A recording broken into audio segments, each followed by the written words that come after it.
Well, it's been a dramatic day in Westminster. Sajid Javid quit his role as Chancellor after being told by number 10 to sack all of his team. And he wasn't the only one out of a job today, as the Prime Minister carried out a brutal cull of his government. Well, our political editor, Andy Bell, joins us now from Downing Street. And Andy, were we expecting all of this? No, Danny, frankly, we weren't. We were expecting a certain number of ministers to be fired, but I think almost everybody thought the holders of the really big jobs in Cabinet would still be there at the end of the day. Well, it hasn't worked out that way. Did Sajid Javid this morning have an inkling he'd soon be out of a job? Waiting for him on the other side of that door, an ultimatum.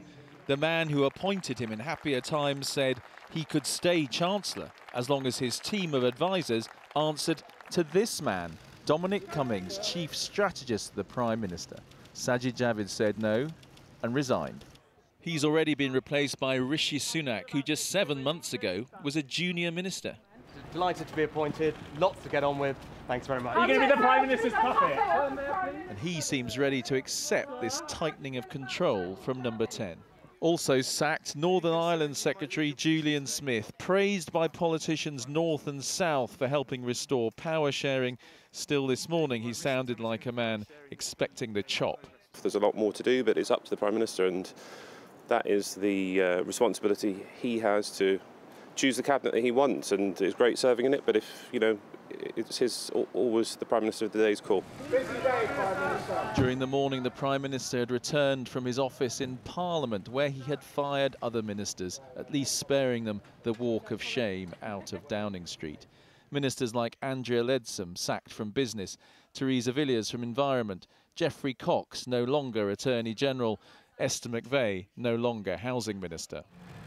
Among those moving up, Suella Braverman is the new Attorney General, and Alok Sharma becomes Business Secretary. Good afternoon. But this is what today will be remembered for. Has Dominic Cummings forced you out? We pushed out. Was it a power Lovely grab? to see you. The shock resignation of a Chancellor and a tighter grip on the rest of government from the people who work here. So, Andy, was it the Prime Minister's intention to get rid of the Chancellor then?